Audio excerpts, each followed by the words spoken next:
మీ business ఏదైనా మీ ఊర్లో promotion చేయాలంటే అది సుమన్ టీవీతోనే సాధ్యం. ఇప్పుడే సంప్రదించండి.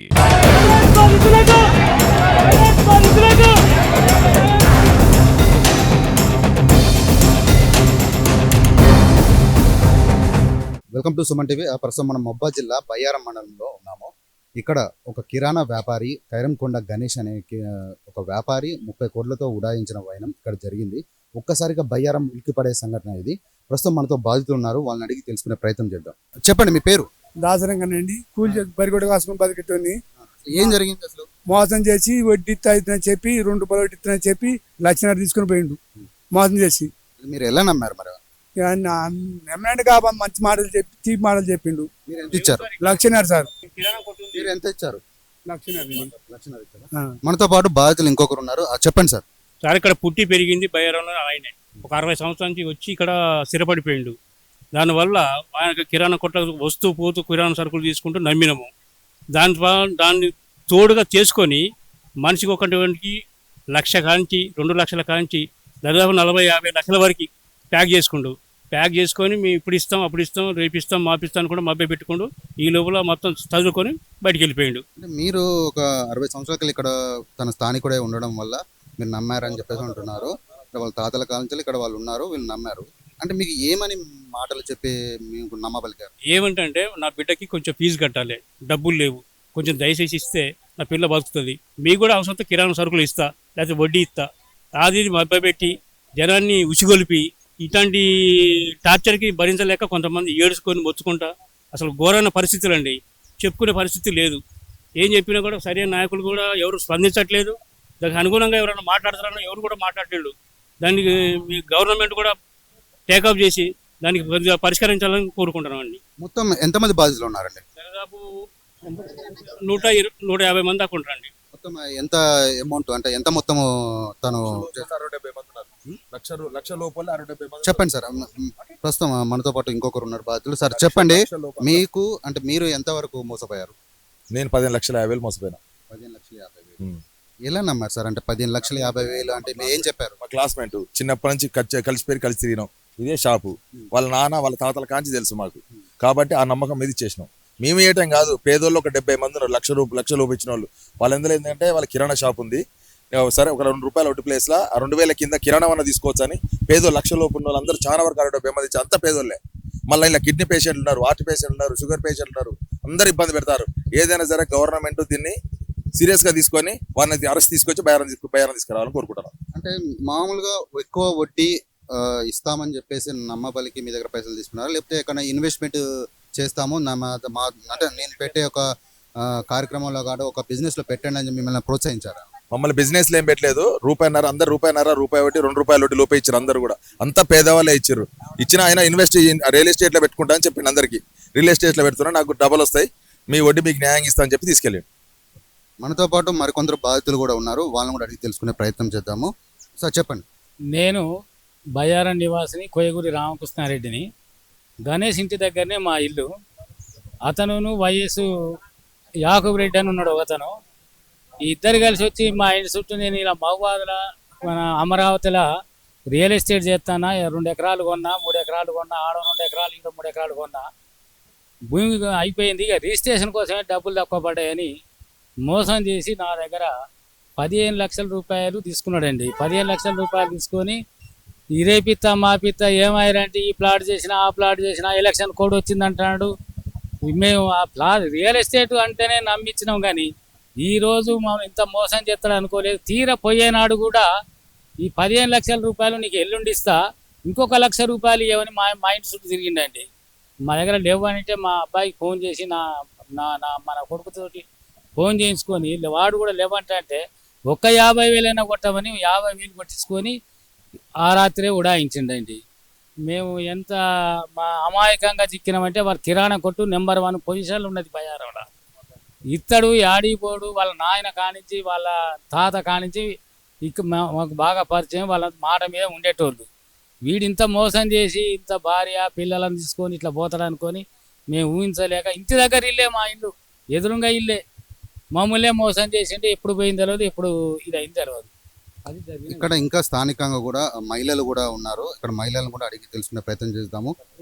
చెప్పండి అమ్మా, ఎంతవరకు మీరు మోసపోయారో, ఎంతవరకు మోసపోయారో అసలు మీకు, అంటే మీతో పాటు ఇక్కడ స్థానికంగా మీ ఇంటి పక్కనే ఉండేవాడు. అసలు మీకు ఎలా తెలిసింది? అంటే తను ఫోన్ లిఫ్ట్ చేయలేదా, లేదా మీరు వచ్చి పైసల కోసం వచ్చినప్పుడు తను మిమ్మల్ని అంటే వ్యతిరేకించడం కానీ, నేను రేపిస్తా మాపిస్తా నమ్మబలకడమైనా మీకు అంటే ఎలా గుర్తించారు? తను మీరు మోసపోయారని మీరు ఎలా ఇస్తానన్నాడు సార్. ఈ నెలలో ఇస్తా, అందరికీ కూడా ఈ నెలలోనే ఇస్తానని వాయిదా పెట్టిండు. అందరు నేను ఇంట్లో డబ్బులు లేకున్నా కూడా తీసుకొచ్చి పెట్టిన 2 లక్షల రూపాయలు, 50,000 నా సొంతం పెట్టిన, 2 లక్షలు ఇప్పించిన. నేను వాడిపోయిన కాడ నుంచి అన్నం కూడా తింటలే, ఏడ్చుకుంటూనే ఉంటున్నా. ఇంతకంటే చెప్పలేనండి. నేను అంటే ఏమని నమ్మించాడమ్మా? అండి మా పక్కన ఇల్లు ఇచ్చినావు నమ్మి. ఎన్ని సంవత్సరాలు అంటే మీరు ఎన్ని సంవత్సరాలు చూస్తున్నారు అతను? 50 ఏళ్ళ కానీ చూస్తున్నా. అంత మోసగాడని అనుకోలే. వాడిని తీసుకొచ్చి ఇక్కడ సంపాల అంతే, వాడిని వదలొద్దు, అంతకంటే శిక్ష వేయొద్దు, వాడిని ఇక్కడ బయ్యారం తీసుకొచ్చి సంపాల అంతే. అయితే ఇక్కడ స్థానికంగా తను ఒక 60 సంవత్సరాలుగా ఇంటి పక్కనే ఉంటూ ఇంటి పక్కన ఉన్నటువంటి స్థానికులను, అంటే ఇంటి పక్కన ఉన్నటువంటి ఇరుగు పొరుగు వాళ్ళని కూడా నమ్మించి ఒక 2 లక్షలు ఒక్కొక్కరి దగ్గర నుంచి ఒక 200 మంది దగ్గరికి వెళ్ళి 2 లక్షలని 15 లక్షలు అని చెప్పేసి ఇలా ఒక 30 కోట్ల దాకా కూడా మోసం చేశాడని చెప్పేసి స్థానికులు చెప్తున్నారు. మనతో పాటు ఇంకా బాధితులు కూడా ఉన్నారు. ఇక్కడ అడిగి తెలుసుకున్న ప్రయత్నం చేద్దాం. అమ్మ చెప్పండి. నా పేరు సునీత అండి. మేము డోక్రా గ్రూప్ ఎత్తుకున్నాం. నేను నెల వడ్డీ ఇస్తా, మీకు నాకు ఇవ్వండి, మీకు నమ్మకంగా ఇస్తా, ఎప్పుడంటే అప్పుడు ఒక 4 రోజుల ముందు చెప్తే మీకు అసలు కూడా ఇస్తా అని అన్నాడండి. కిరాణా షాప్ కదా, పెద్ద షాపు, ఎప్పటి నుంచో ఉంటారు. మేము అట్లా నమ్మి మేము డోక్రా వల్ల మేము ఒక 3 ఇచ్చినాం మేము మా గ్రూప్లో.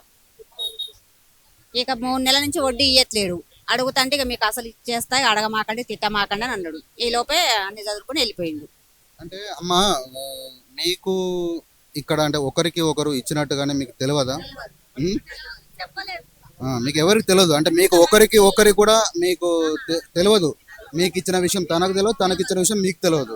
అంటే ఇదంతా ఎప్పుడు మీకు తెలిసింది? మాకు ఇప్పుడు ఒక ఇవాళ బుధవారంగా పోయిన బుధవారం నాడు వెళ్ళిపోయిండు. అంతకు ముందు అంటే పోలే గణేష్ అట్లా చేసినోడు కాదులే అనుకున్నాం. ఇక తర్వాత తెలిసి ఇక్కడికి వారం, ఇది తెలిసి కూడా మాకు ఇంకా అప్పటి నుంచి పోయిన బుధవారం నుంచి ఇక్కడికి వారం రోజులు కనబడట్లేడు. ఒక 2 రోజులు చూసినాం, తిరుపతి పోతే వస్తారు కదా అని చూసినాం.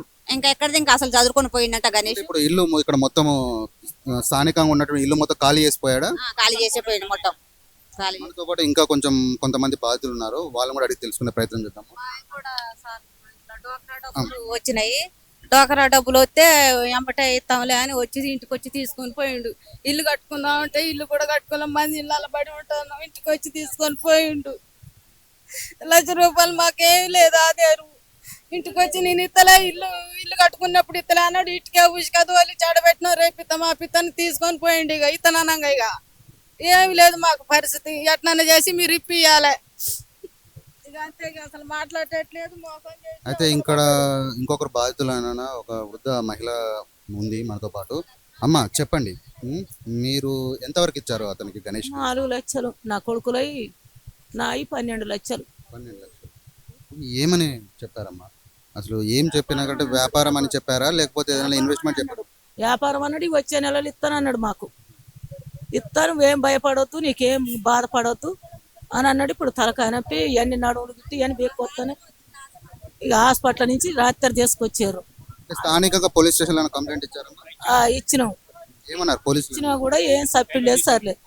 ఇంకేం స్థానిక ప్రజాప్రతినిధులు అనేటువంటి ఎమ్మెల్యేలు కానీ, మీ స్థానికుల దగ్గర ప్రజాప్రతినిధుల దగ్గర కానీ ఈ విషయాన్ని తీసుకెళ్లే ప్రయత్నం చేశారా? చేసినాం కానీ ఎవరు ఇంకేది బయటికి వెళ్ళలేదుగా. ఇంకేది బయటికి వెళ్ళలేదు. ఎవరు పట్టించుకొచ్చుకుంటే లేరు, మమ్మల్ని ఆధారంగా తీసుకొస్తే లేరు. మాకు డబ్బులు కావాలి, మీ ముసలోళ్ళం, మాకు ఎవరు లేరు, దిక్కు మొక్కు లేరు, కొడుకులు లేరు, బిడ్డలు లేరు. అట్లా మేము బతుకుతున్నాం. ఇంకా ఆ చొప్పున మేము ఈ రకంగా ఉన్నాము. ఉన్న కాడికి ఊడ్చినట్టు అయిపోయింది. రూపాయి లేదు. ఇప్పుడు పుట్టి మనుషుల మీద నిలబడిపోయింది. ముసలయ్య కూడా అడ్డం పడిపోయాడు. మా ముసలయ్య అడ్డం పడిపోయాడు. లేవటాలే, నేను కూడా లేవటలేదు. కానీ నిన్ననే పిల్లగాడు తీసుకొచ్చారు మా బావ కొడుకులు గిట్ట పక్కమటి. అయితే ఇక్కడ స్థానికంగా ఎక్కువగా వృద్ధ మహిళలు ఎవరైతే పింఛన్లు తీసుకుంటున్నారో మరియు డ్వాక్రా మహిళా గ్రూపుల నుంచి పైసలు తీసుకొని మరి తనకి ఎక్కువ వడ్డీకి ఇస్తారనే ఒక చిన్న ఆశతో తనకి పైసలు ముట్ట చెప్పడం జరిగింది. ఇక్కడ మరికొంతమంది బాధితులు కూడా ఉన్నారు. వారిని కూడా అడిగి తెలుసుకున్నాం. అమ్మ నమస్కారం, మీ పేరేం పేరమ్మా? సుభద్ర. ఏమమ్మా ఏం జరిగింది?